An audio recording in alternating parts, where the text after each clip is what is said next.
You're entering Corsi Nation. This is Jerome Corsi, and today it is Tuesday. It's August 12th, 2025. Thanks for joining us on CorsiNation.com. You can follow us on X at Corsi Jerome #1. That's a number 1. And Substack, JeromeCorsiPhD.substack.com. We've redone the front page of Gods5Stones.com, our foundation, and please continue to donate.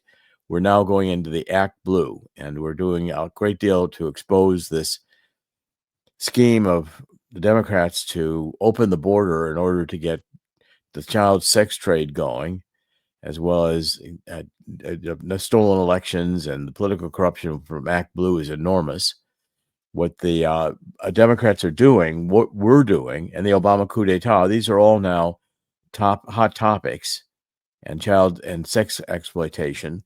So we're finding that these are the types of topics we're going to start covering, as well as the leading into spiritual warfare. It's a spiritual battle we're fighting right now. We've got to continue to win this spiritual battle. The stolen election, all the data we've done on the stolen elections is now really being built into what President Trump is going to be utilizing, I think, in the next executive order to demand voter IDs. And as we look at ActBlue and see the Democrats opening the border to the child sex labor and to drugs and fentanyl from China, all the illicit money the Democrats got went through the banks, money laundering scheme, and was taken out by ActBlue and others in mortgage laundering fraud, where they would buy a house in Palo Alto for $1 million. They had $450 million in loans on it. Well, that was just getting the money for the child sex exploitation and the drugs into the Democratic ActBlue coffers, so it could go to fund Democratic political campaigns, and it could fund the ActBlue Antifa and Black Lives Matters. So the Democrats were it's incredible to think the Democrats were actually engaging in, our government was engaging in child sex trade. We're probably the biggest child sex trade organization in the world was the U.S. government under Obama. Now, how could we have a country where the major Democratic Party is engaged in such a horribly evil activity? That's why if we press these issues right now, we can win. We can get the corruption rooted out. We can bring these people to justice, which they need to be brought to justice. We got Comey, Brennan, and Clapper in that picture. All three of them are criminals because they politicized the justice system and the CIA. They lied. They lied to Congress. They fabricated an attempt on a coup d'etat. It's treason. They committed treason. And we're not going to let up on it just to say, oh, we'll excuse it. It's, the bad boys. No, these are crimes. I'm also seeing arrests in various states of election officials. So I want to put out a notice to all the election officials listening to this, or anybody who knows election officials. It's no longer cute to steal elections. It's no longer just fun. Ha, ha, ha. Look what we did. We vote harvested and brought in millions of people who don't exist so we can use them in mail-in ballot schemes that are fraudulent. Now, people are going to go to jail for this. So if you think you got a cushy job in the Board of Education elections and you're just there doing your bureaucratic job and you're a government official, no, you're a criminal. And if the crime is found and it's going to be investigated, you're going to go to prison. So these are not, just fun and games. These are stealing elections, which is a major crime, a major infringement and threat to our electoral freedom. Without integrity of voting, we don't have any freedoms at all. They're totally compromised to begin with. Okay, now this I think is one of the major themes that we're having on God's Five Stones. And you can see there, it's G-O-D, no apostrophe to the S, God's, and you spell out five, F-I-V-E, and stones is plural, S-T-O-N-E-S, Gods5Stones.com. All right, let's turn our attention now to what Trump is doing in D.C. And Chris, I think we've got a clip. Do we want to let's Trump nationalized the police force in D.C. and he put the National Guard in D.C. D.C. is a mess.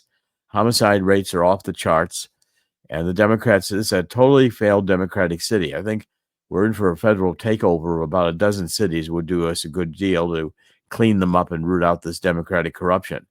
But Chris, what's the clip we have? And let's play it. Well, the Democrats are out trying to save face on this one because you know how they're lying about the crime statistics. The investigation in Washington and most likely other blue cities should be under investigation for the same thing, kind of simmering down the crime stats to make blue cities look not so bad since they took over. But this one is from CNN, where for some reason, Jamie Raskin, excuse me, sorry about that, Jamie Raskin. Not Redskin, but Yeah, there Raskin. we go. I like the slip though. That's one of those intentional twisting of a name, but I like it.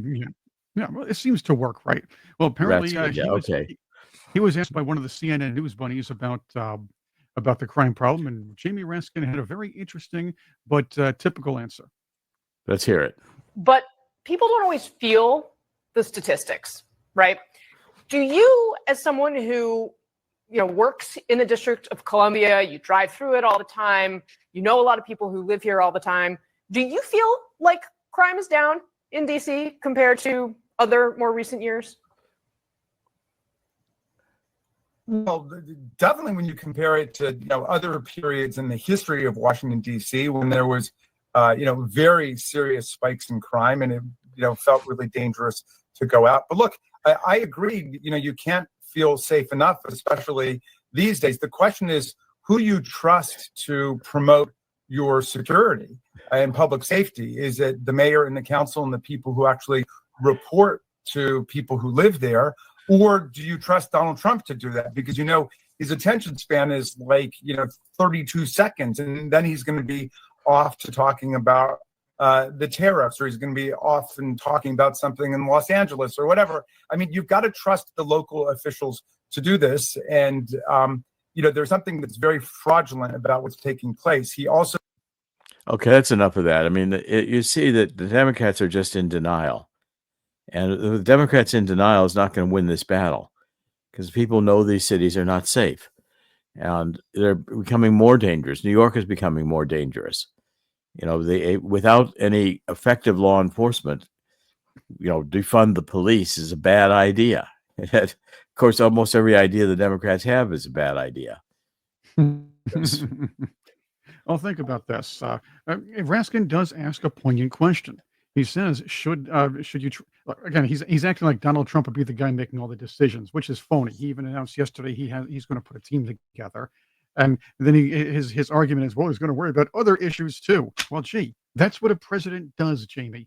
Secondly, it is a good question to ask: should you trust the federal government or the local government to run your cities or to handle your city's safety? Well, in theory, you should be able to trust your local government, but Washington has proven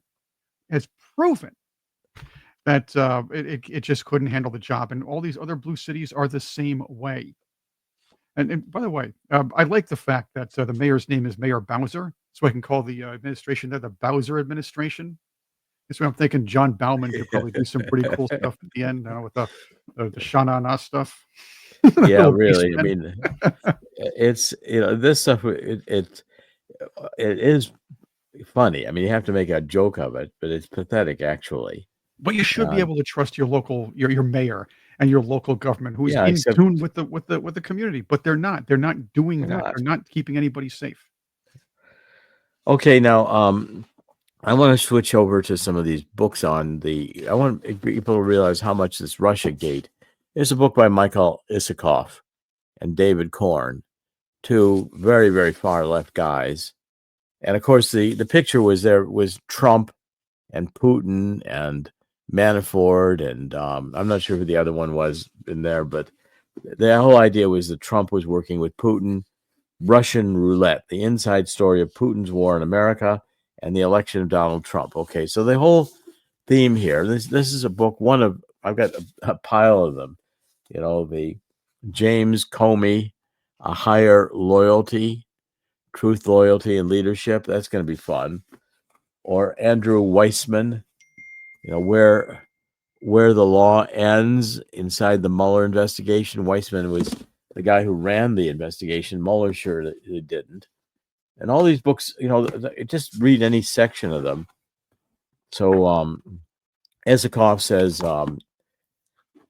begins this book by saying, it was the afternoon of January 6th, 2017. Okay, so this is January 6th. This is, you know, the famous January 6th when the Capitol was being, all the Trump supporters went to the Capitol and they said this was an insurrection. Of course, it was a staged event with the entrapment event is what it was, where the government shipped in people dressed as Trump supporters who then instigated the crowd to break into the Capitol and create the incident.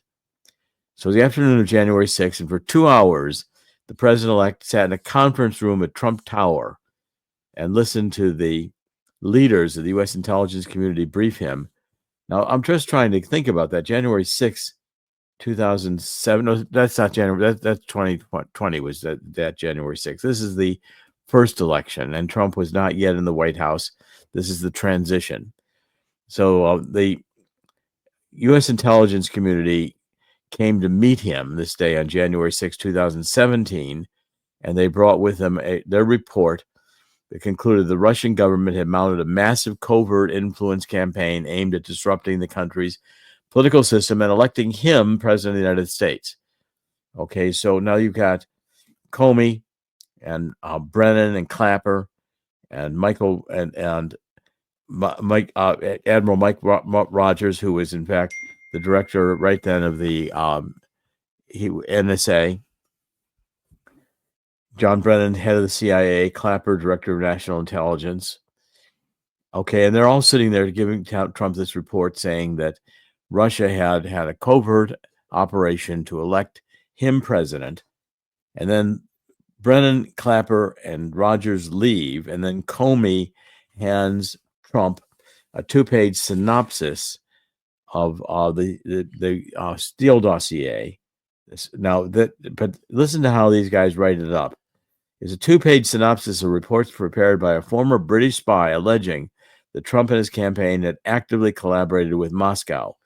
The memos claimed Russian intelligence had collected compromising material on Trump and that it could be used to blackmail him, including a tape of him engaging in sordid behavior with prostitutes in a Moscow hotel room. The FBI was not giving him this information because it believed the reports, Comey explained to Trump. In fact, the Bureau had not confirmed any of the lurid details, and Comey told him he was not personally under investigation, but the material was circulating within the media and might just become public. The intelligence community, Comey said, really wanted to provide him with a heads up. And so when Comey left, Trump was incensed. It's bullshit, he told his aides. None of this was true. The discussion turned to why Comey had gone through this exercise. Certainly, it all made sense to Trump. He knew exactly what this was. It's a shakedown, Trump explained. They were blackmailing him. Comey, no doubt, with the approval of the others, was trying to send him a message. They had something on him. Trump had seen this kind of thing before. Certainly his old mentor, Ray Cohn, the notorious fixer for mobsters and crooked politicians, knew how this worked. So did Comey's most famous predecessor, J. Edgar Hoover, who quietly let it be known to politicians and celebrities that he possessed information that could destroy their careers in a New York minute. Now, as Trump saw it, Comey and the rest were trying to do this to him, but he was not about to let them. Okay, so, basically, so this book is the first step. He said Trump is unable or unwilling to come to terms with Putin's war on American democracy. It fell to government investigators and reporters to piece together the complete story, an endeavor that could take years to complete. This book is a first step towards that. No matter how Trump regarded the scandal, one thing was certain: to prevent a future attack, the American public and leaders had to know and face what had occurred. A thorough accounting was a national necessity. Okay, so he goes into all of this nonsense and makes it all as if it were true. And it's a 250-page book, and the fabrication in all of this. But here you got the propaganda machine. Okay, and this book was published. Who published this book? This was published by. Okay, published by. Let's see, Hatchet, Hachette, Hatchet Book Group, in now in 6th Avenue in New York. This whole industry of producing material on Donald Trump, on the Russian collusion, when it was all a lie, these are the crimes that were committed. This is what destroyed Donald Trump's first presidency. Made his first term miserable, because from the very beginning before he was even in the White House, they start with the intelligence community coming over and telling Trump that they're going to investigate him for Russian collusion. And they do so. They get rid of Michael Flynn right away, trying to get the national security advisor, who knew how the intelligence operations worked, get him out of the White House so he doesn't cause any damage to the deep state. This is a operation that was performed that was systematic. And with Trump trying to get into office and run the country, it wasn't going to be very productive to have this all go on. This was, again, a real attempt to make sure that Trump did not accomplish anything in the first term. Okay, and now that we're getting the truth out and we're getting investigations out, there's going to be criminal prosecutions of this. There's going to be massive criminal prosecutions of this. Of course, we'll show my book, Coup d'etat. We're already, being contacted by the Department of Justice, and I'll be involved in, I'm sure, giving a lot of evidence on this, because I was part of the deal. They wanted to put me in prison because they thought I had the final tie to Assange that would approve their case on Russian collusion, telling Roger Stone and coordinating with Roger Stone to. I didn't do it. I mean, I had no tie with Assange. I did figure out that Assange had Podesta's emails. I did tell that to Roger Stone.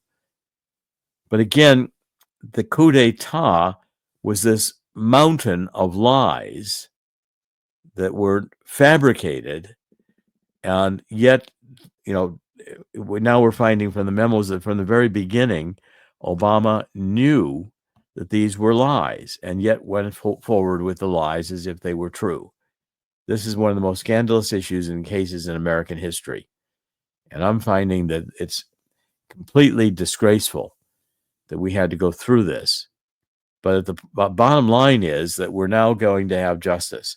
And I believe that the Department of Justice, with Tulsi Gabbard as leading the charge, as the Director of National Intelligence, who wants now to get justice, and with Pam Bondi, hopefully Pam Bondi will do her job as FBI, but certainly Dan Bongino, Kash Patel, Ed Martin, who's now special counselor looking at the mortgage fraud of Adam Schiff and Letitia James. That's just setting the stage for the mortgage fraud of ActBlue to be investigated. These Democrats are going to prison.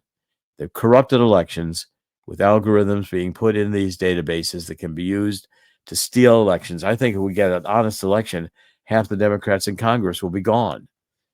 And of course, in Texas, they're still trying to, the Democrats fly to Chicago in order not to have a quorum, so that the gerrymandering that they've done to try to win votes and have districts carved out of just Democrats in Texas to gain House seats.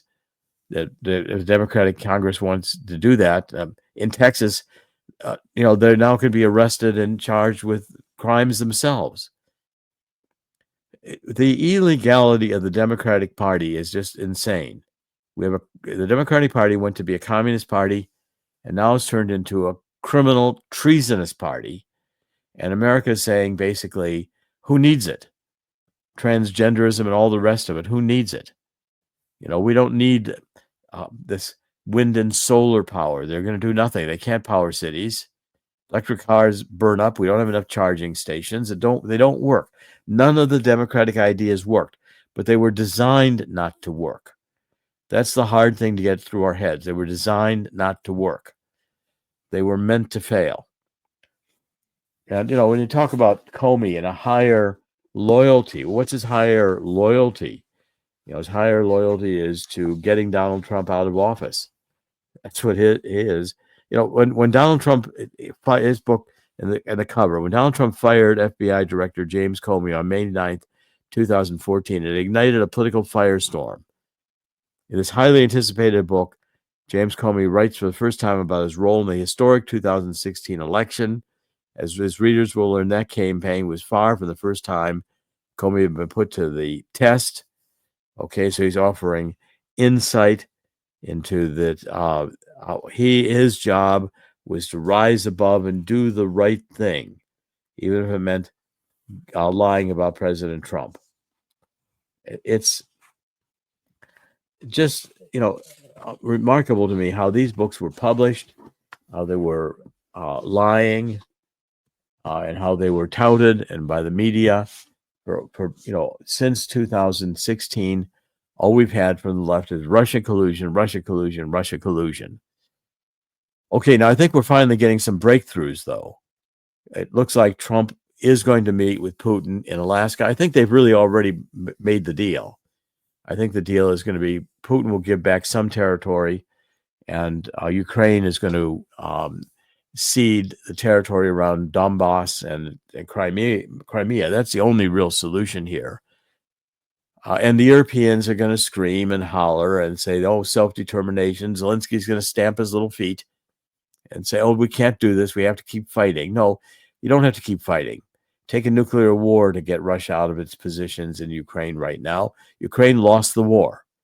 That's the reality. And Zelensky just wants the money to keep flowing for his own personal wealth and also to save his life, because once the war is over and we begin investigating the corruption in Ukraine, it's going to be massive.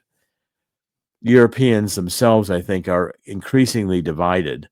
There's a few good stories that are beginning to emerge on this that are, essentially the seeing that, the bubble is bursting in Europe. So one story that's out there now is that the Ukrainian population's support for the war has collapsed, even in Ukraine. Okay, so the idea that the war has support, with only 24% in Ukraine supporting continuing the war, you've gone from over 70% in 2002 who felt like, a war was a good idea with Russia because it was necessary to, expel Russia from these eastern provinces that are largely Russian speaking and have been for 1,000 years. Now that's down to 24%, and 70% of the Ukrainian people. It's only 20% initially opposed the war. Now it's 70% opposed the war.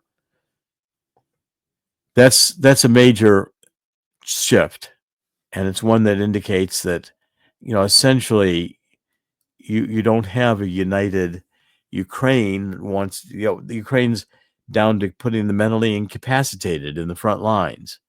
What else does it have for troops?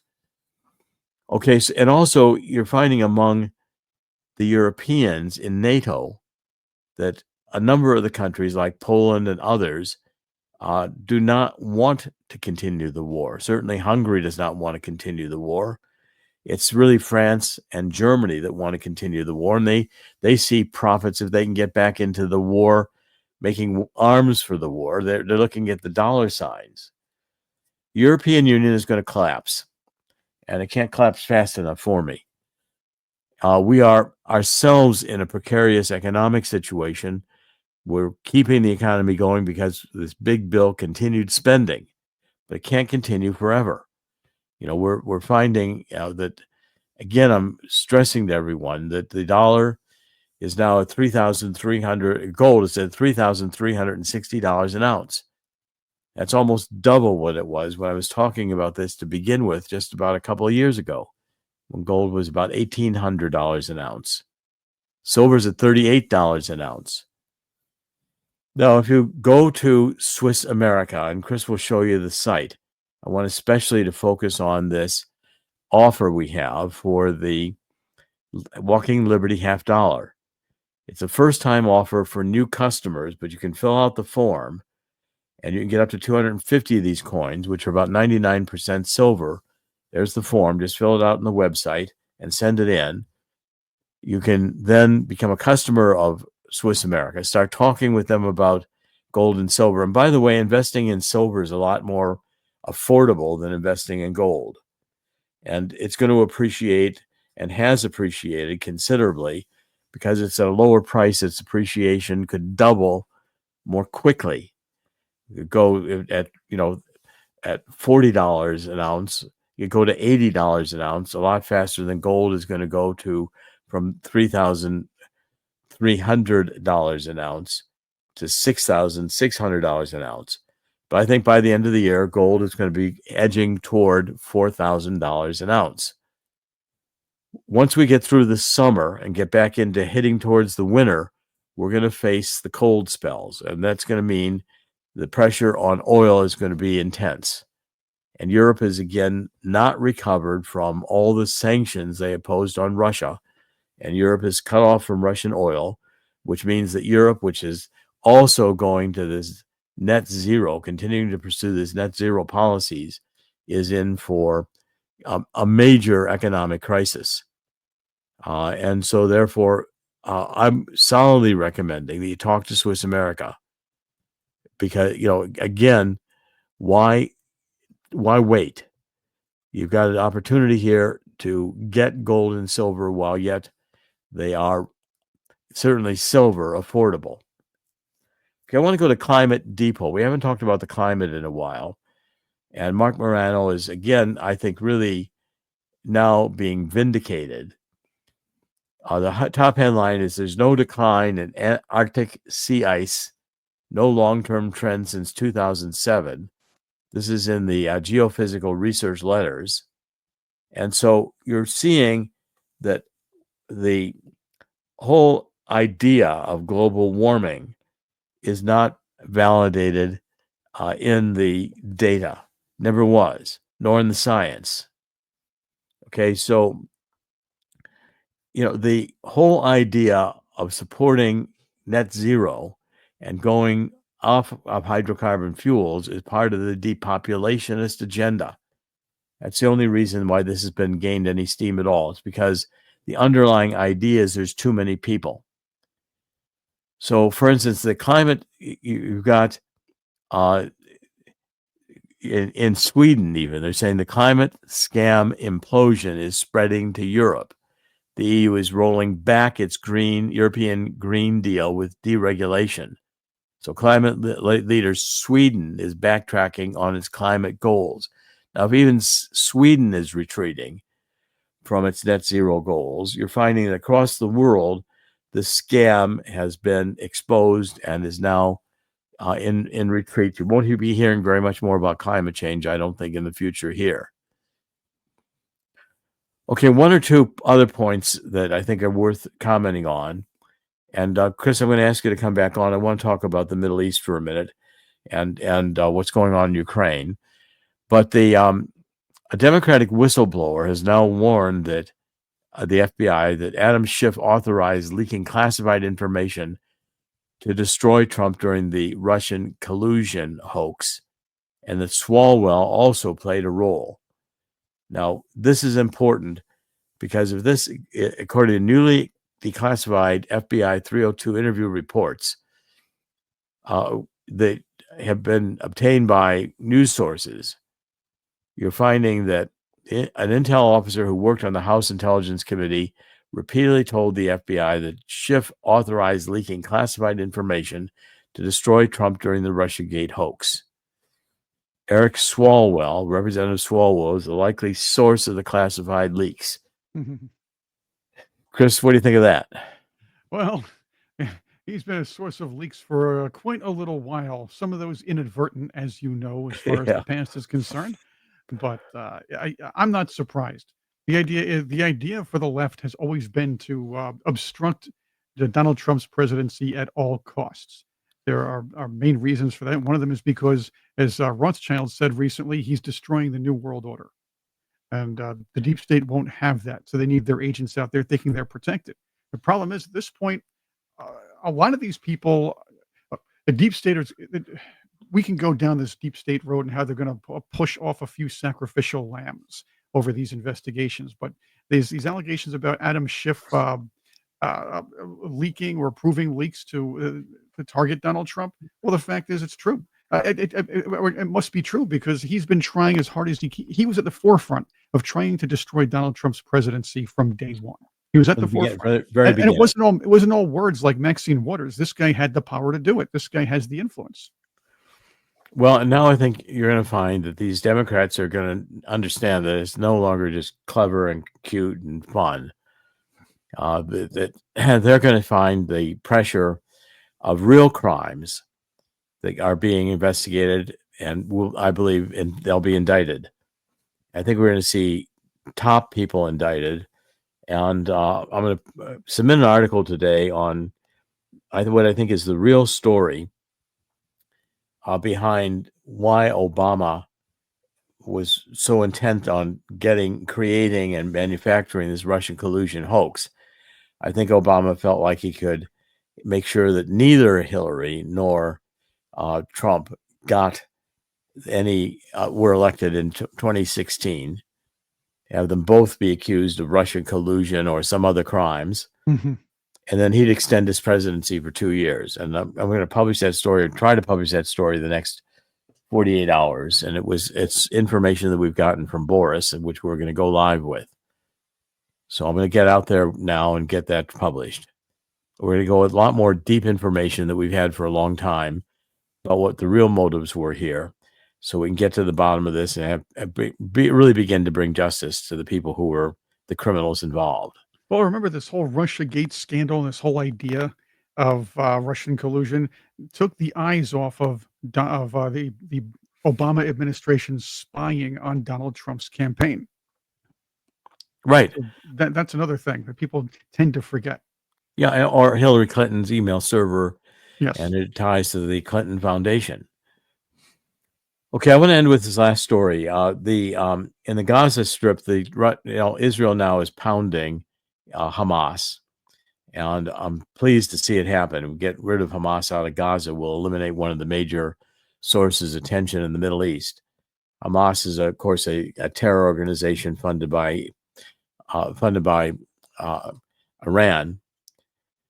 And with Iran having been attacked, Iran's a lot more quiet. The Red Guard is a lot more subdued. But when the Hamas made public these pictures of two emaciated hostages that are apparently yet alive, I think all this whole issue of starvation in Gaza and all the rest of it went away. The Israeli people are solidly behind just getting rid of Hamas. And there's a source from the Saudis are saying that they're not going to invest anymore in Lebanon until Hezbollah is disarmed. These are major changes, and Donald Trump is pressing for the Abraham Accords to be adopted throughout the Middle East. I think there's a real chance that could happen. We're at a game-changing moment in history if we can get break the back of this deep state, which starts with and ends with Obama.